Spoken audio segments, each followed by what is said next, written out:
Hola, ¿cómo están? Soy Hugo Bruneta y hoy tenemos una nueva entrega que por primera vez la vamos a compartir tanto en nuestro canal de Spotify como en nuestro canal de YouTube porque realmente lo vale. No porque nuestros otros invitados no lo valieran, pero creo que vamos a tocar unos temas que son muy tan modernos y actuales como me parece desconocidos. Creo que hay mucha gente hablando de todo esto y me parece que hay muy poca gente que lo entiende como nuestra invitada. Así que por eso lo vamos a dar por primera vez en todos los canales para que lo podamos escuchar de un modo u otro y o ver, ¿no? En este caso, vale la pena verlo también, vale la pena verlo porque si bien no vamos a tener ninguna presentación, ningún PowerPoint, vamos a tener en vivo, de hecho la estoy viendo en este momento, a nuestra invitada, a Ofelia Santiago, y Ofelia tiene una característica que yo después les voy a comentar y estoy seguro que ustedes me van a dar toda la razón. ¿Sí? Entonces, ya les dije, se trata de Ofelia Santiago, ella reside en Valencia, en España, es española, y le voy a contar algo sobre ella, muy poquito, porque si yo les contara todo, nos agarraría muy probablemente el Mundial de Qatar acá. Así que yo les voy a contar dos o tres cositas.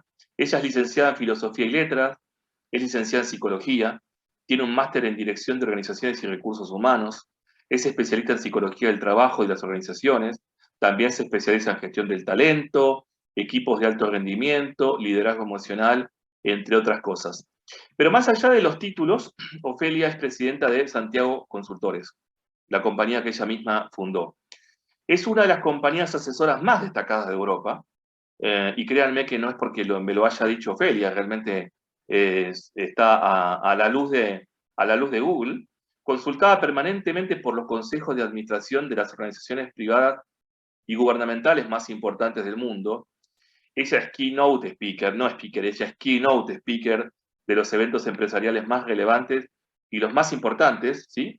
Y además, y esto es lo que les quería mencionar al principio, pocas veces yo vi a alguien, no tengo la suerte de haberla conocido mucho tiempo antes, pero pocas veces yo he visto a alguien irradiar tanta felicidad como Felia. Y es parte de su especialización además, ¿no?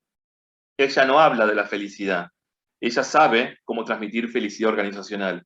Es imposible, créanme, conversar con Ofelia sin ser alcanzados por el aura de alegría y optimismo realista. Subrayo optimismo realista. Además es mi amiga, lo tengo que decir, porque algún galardón me tengo que llevar. Y hoy vamos a tener un aperitivo de lo que va a ser su visita a Argentina muy pronto, y a Conosur en realidad, para sellar de Sudamérica, para sellar una alianza entre Santiago Consultores y nuestra Escuela de Negocios Buenos Aires Business School. Como dije de su socio, que ya entrevistamos y tendremos la oportunidad de compartir en breve, tanto en YouTube como en Spotify, Roberto Gravili, Ofelia es todo lo que está bien. Hola Ofelia, gracias por estar con nosotros. ¿Cómo estás? Muy buenas noches, un verdadero placer, Hugo. Muchísimas gracias por tu generosidad en esa cariñosísima presentación. Pues estoy feliz, la verdad, de compartir con todos ustedes y espero que en este rato de esparcimiento podamos disfrutar todos de un momento diferente y, ¿por qué no, fluir, verdad? Si están en sus autos, están, bueno, en su casa escuchándolo, vamos a generar un espacio de conversación, que es lo que más me gusta del mundo. Me encanta, muchas gracias. Estoy seguro que los que están escuchando esto y te conocen de hace mucho más que yo, están diciendo, pero Hugo se quedó muy corto con la presentación. Y no tengo dudas de eso. No tengo Oh, dudas, pero bueno, lo que queremos es ir a los temas. Y yo, a ver, yo soy un fan tuyo. Entonces estoy escuchando algunas conferencias y leyendo algunas de las tantas cosas que escribís, y hay un concepto que a mí me encanta, un concepto tuyo, que tiene que ver con el nuevo liderazgo y el gobernar en femenino. ¿Te parece que hablemos de esto? fantástico. Además, no puede estar de más actualidad.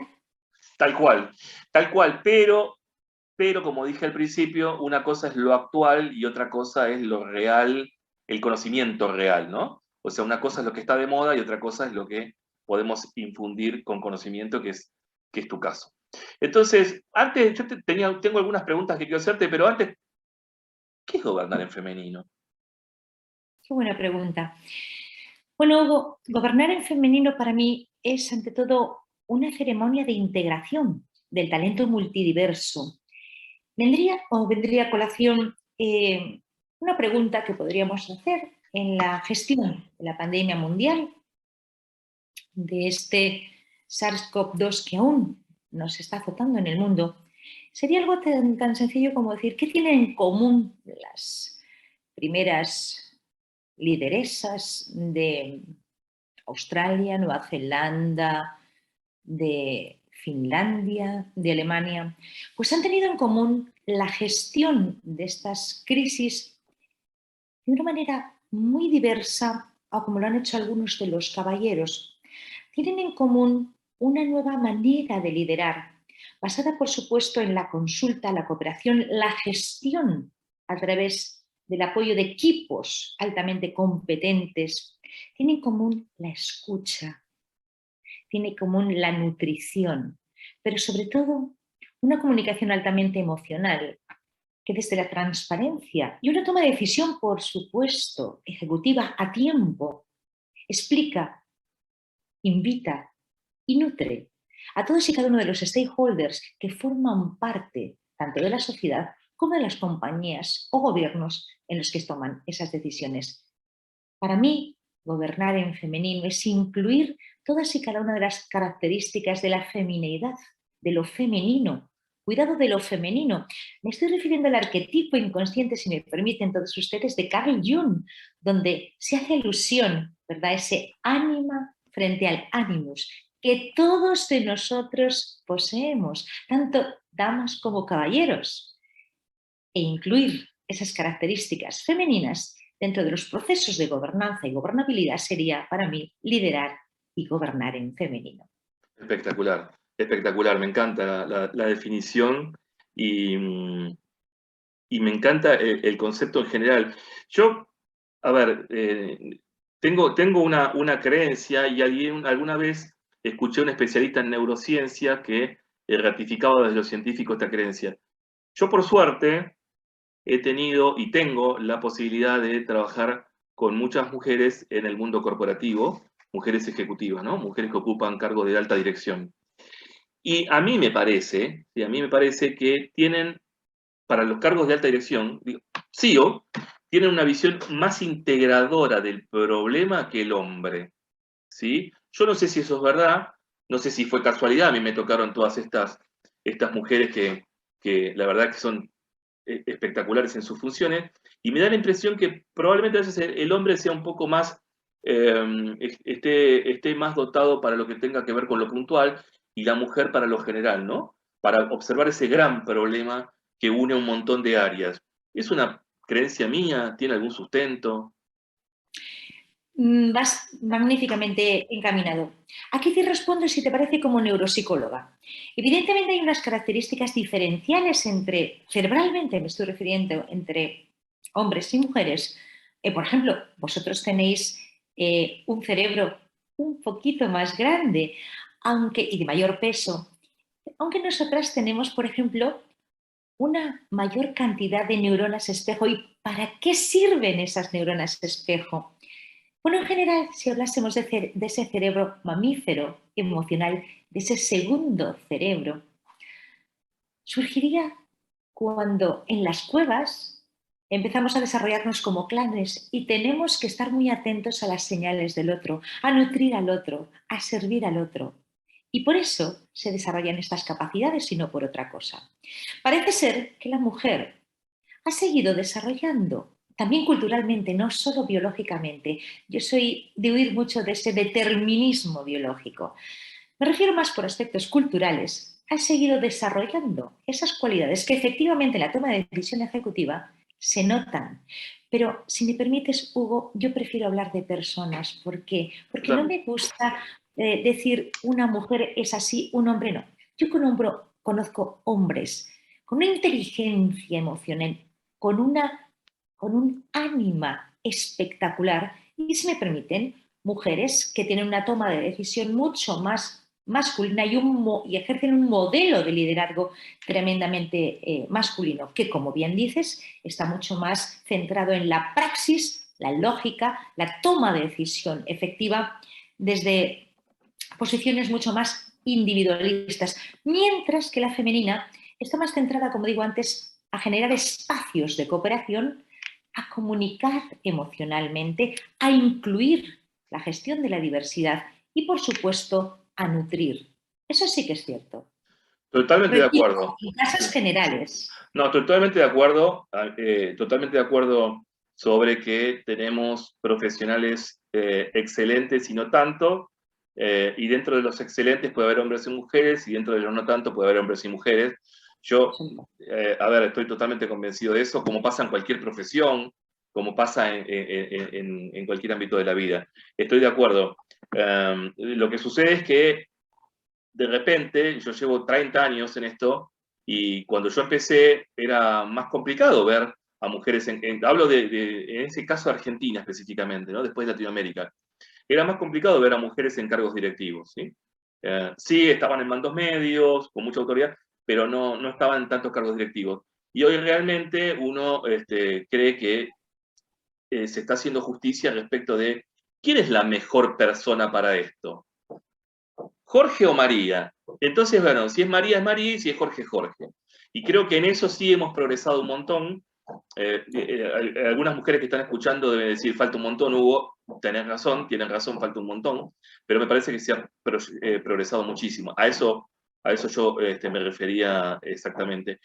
Y Ofelia, ¿cómo crees que ha impactado la situación actual en la participación precisamente y empoderamiento de la mujer, ¿no? Todo lo que nos rodea en estos momentos.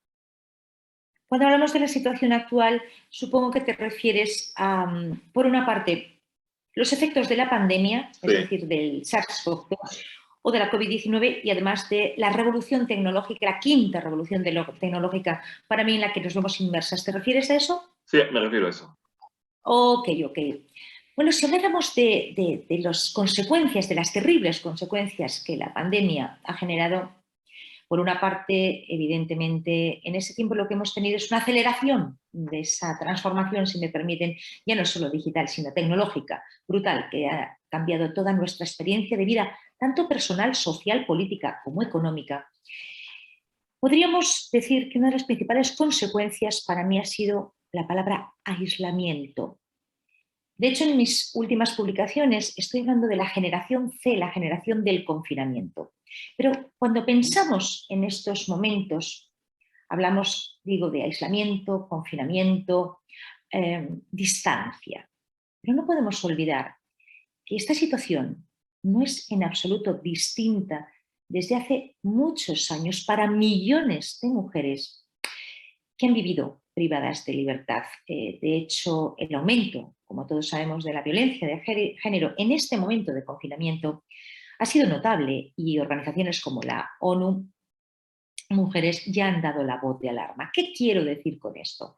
Pues que palabras como segregación ocupacional o laboral, inestabilidad laboral, precariedad, han acompañado a millones de mujeres, y en estos momentos se ha visto agravado por dos motivos fundamentalmente, humildemente, en mi análisis.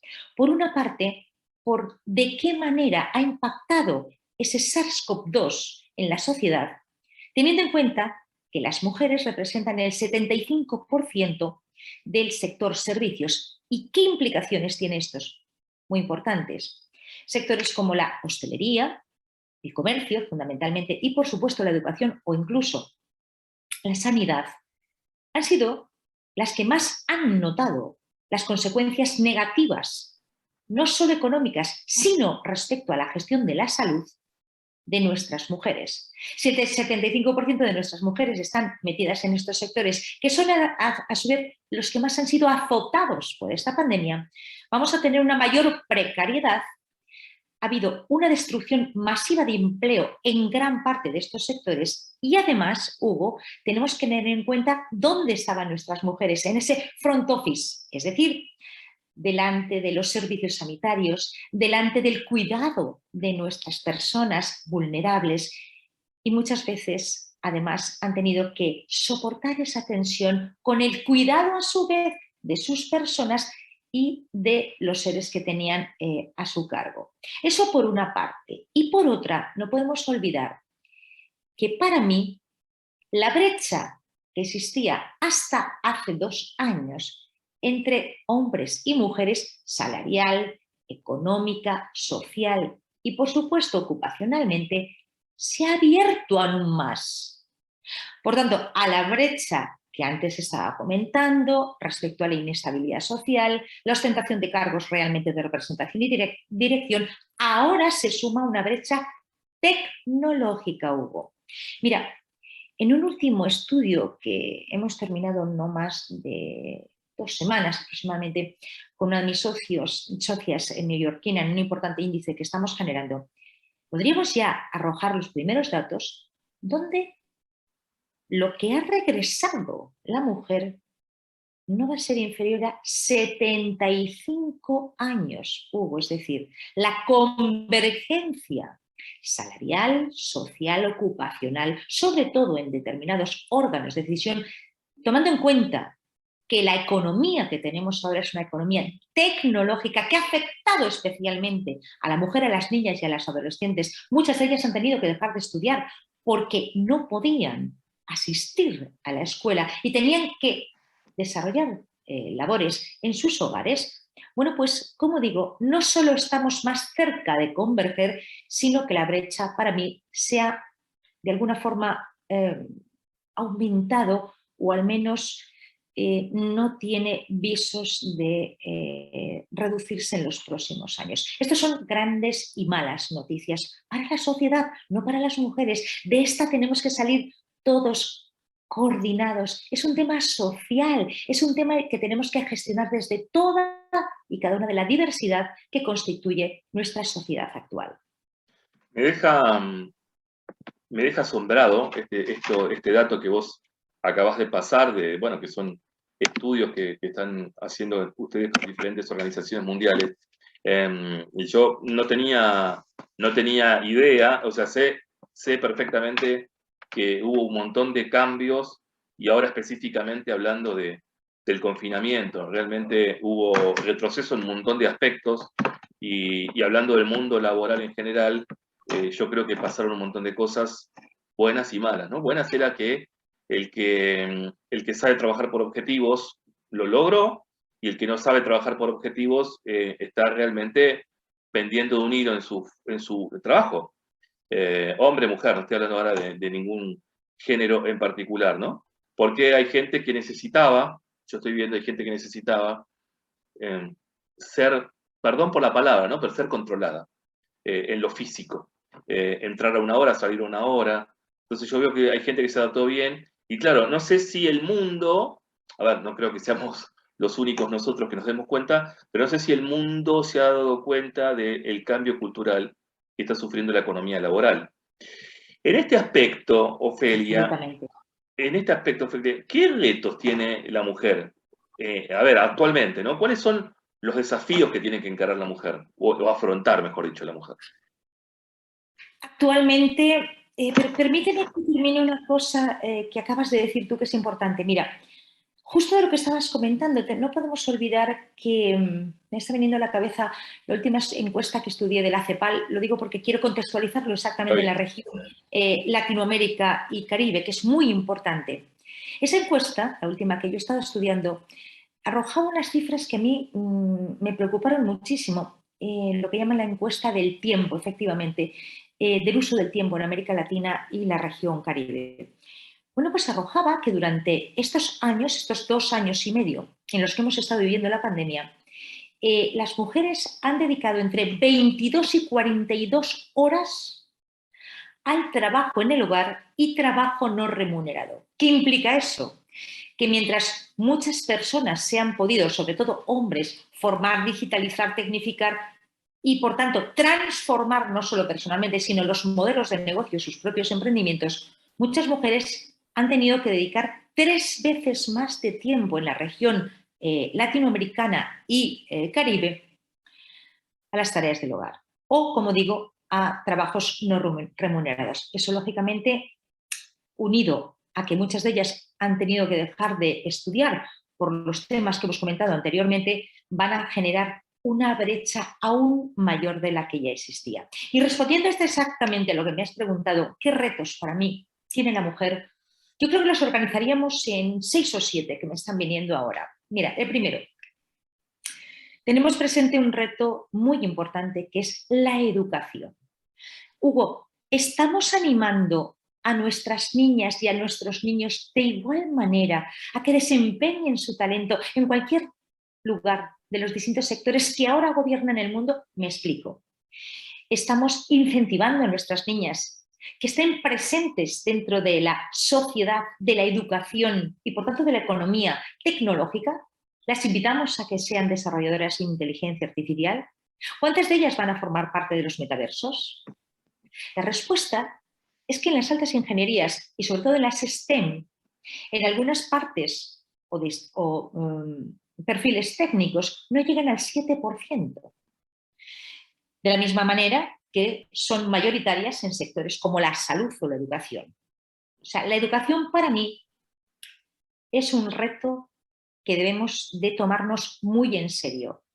¿Cómo queremos que estén presentes nuestras niñas, nuestras adolescentes, nuestras jóvenes dentro de esa nueva economía? Si no empezamos por incentivarlas de la misma forma en la educación, difícilmente vamos a tener un mundo participativo, integrado, en el que esté representado todo el talento diverso. En esta era, ¿verdad?, de la talentocracia, no nos podemos dejar atrás a la mayor parte de las mujeres en esa reconversión y transformación en la que se ha convertido este mundo.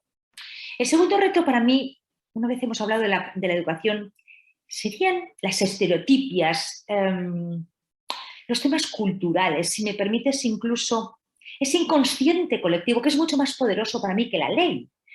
Como bien sabes, como coach y estratega político, trabajo tanto en Europa como en América Latina desde hace ya 26 años preparando candidatos a presidencia, a gobernación, etcétera, etcétera.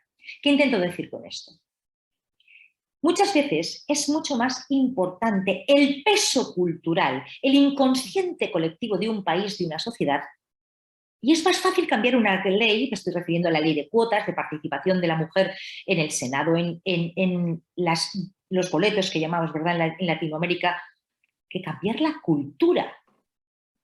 Mira, me viene a la cabeza un estudio interesantísimo que ha hecho la Universidad de Yale, donde en esas estereotipias se le da un currículum con nombre de hombre, John en concreto, y el mismo currículum con nombre de mujer, Jennifer. Es exactamente el mismo currículum, repito, y se le invita a 127 profesores a que definan sus competencias, de qué manera incentivarían su carrera profesional con la ayuda de un coach, de un mentor, cuál sería el sueldo que le pondrían, etcétera, etcétera. ¿A que no sabes qué ocurrió, Hugo? Algo muy triste, me imagino. El perfil de Jennifer salió muy mal parado en todos los casos frente al perfil de John. Y es curioso porque repito que era exactamente el mismo perfil, solo cambiaba el nombre.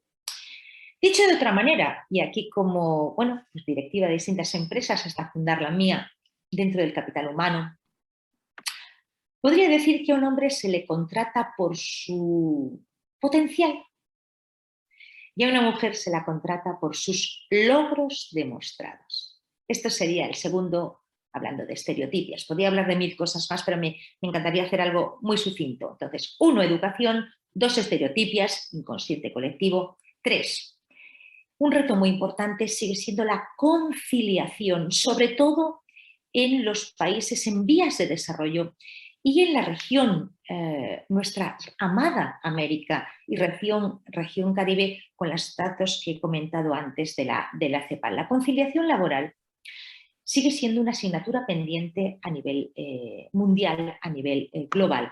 Aunque sí que puedo decir que yo no puedo ser más afortunada, gran parte de mis amigas exactamente igual. Es decir, en esto estamos avanzando, sobre todo en Europa, en el norte de la misma, en Estados Unidos y, por supuesto, en gran parte de Asia. Vamos hacia adelante, pero tenemos todavía mucho que trabajar.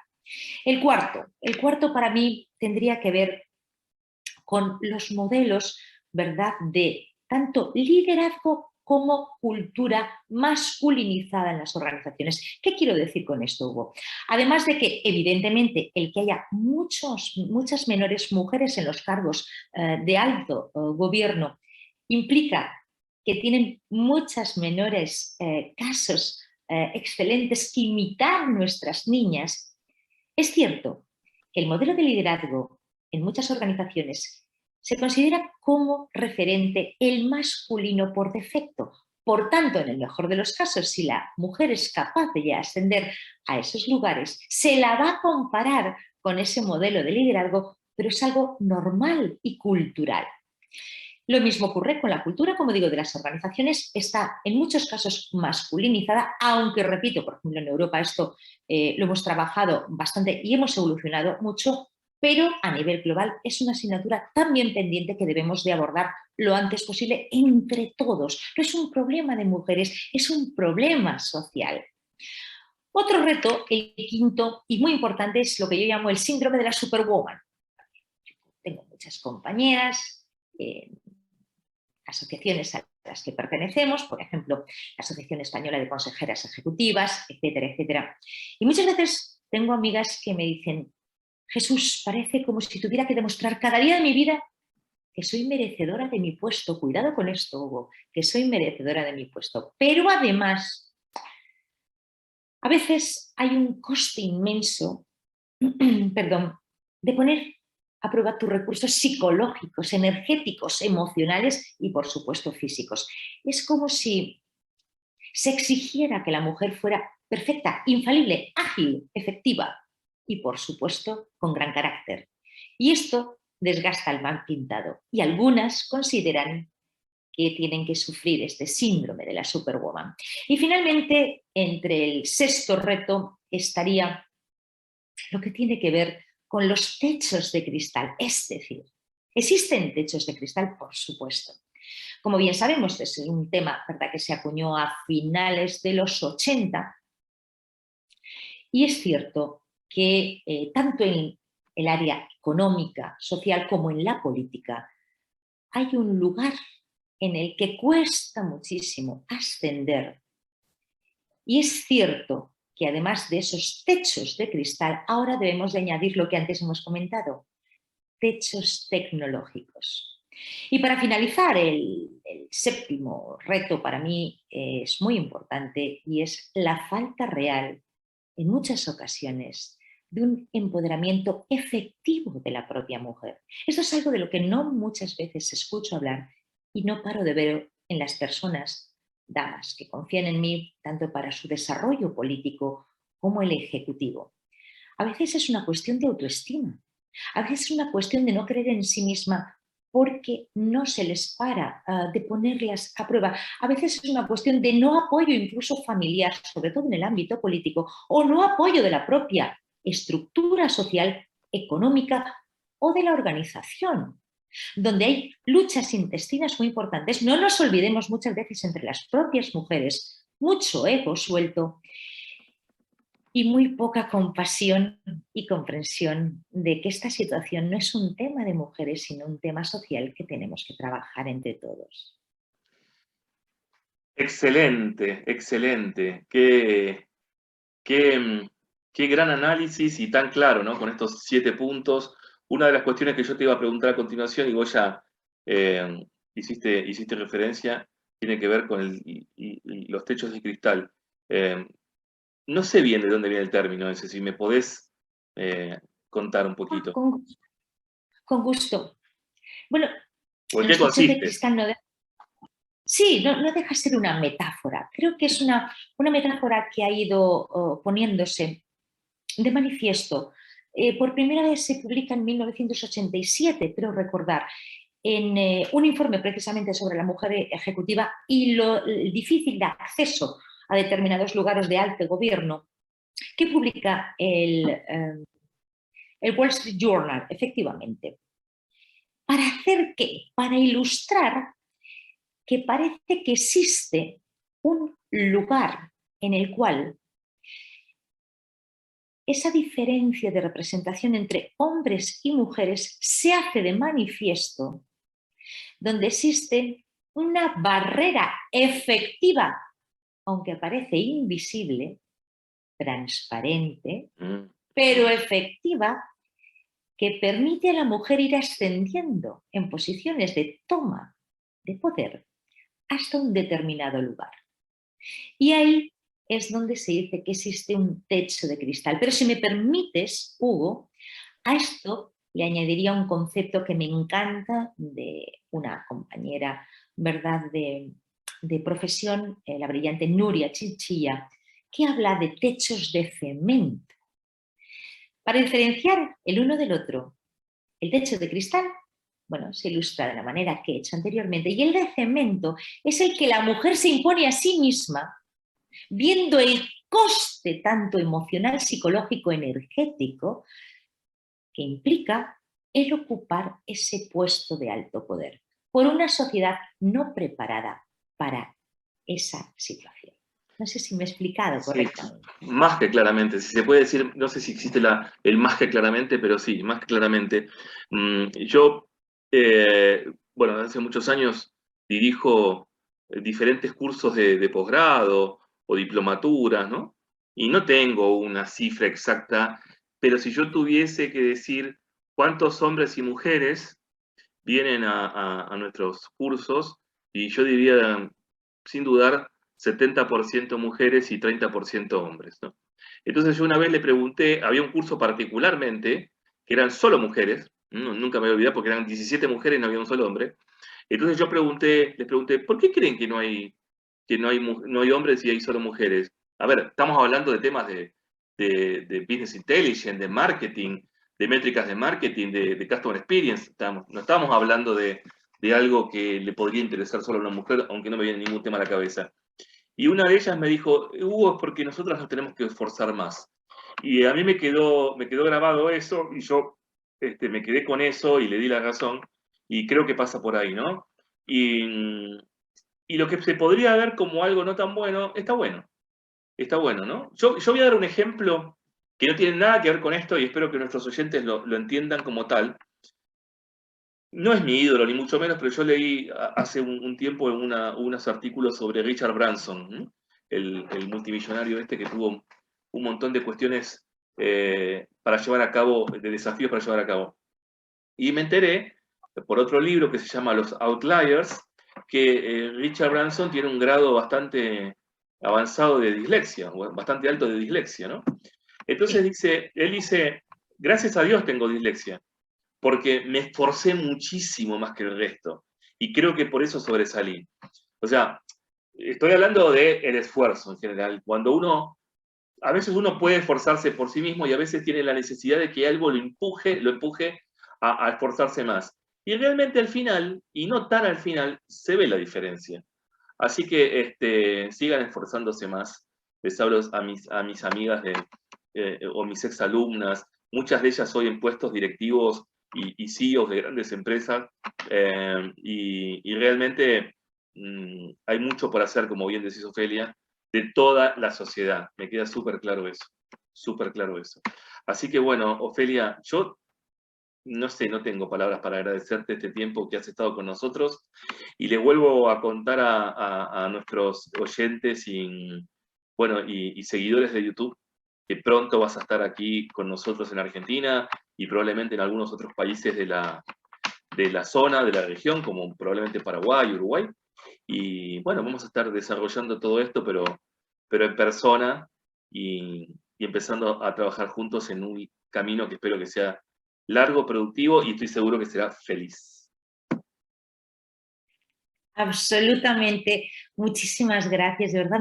Se me ha pasado el tiempo volando. Espero que nuestros oyentes disfruten, ¿verdad?, humildemente con este bellísimo podcast, y les invitamos a que nos sigan, por supuesto, y en muy poquito tiempo, desde nuestra amada Argentina, Uruguay y desde, Paraguay. vamos a ir también a Paraguay, efectivamente. Perfecto. Bueno, Ofelia, mil gracias por tu tiempo, y bueno, en breve ya nos estaremos viendo. Gracias. Y gracias a ti, nos vemos muy pronto. Bye, Adiós. bye. Bye.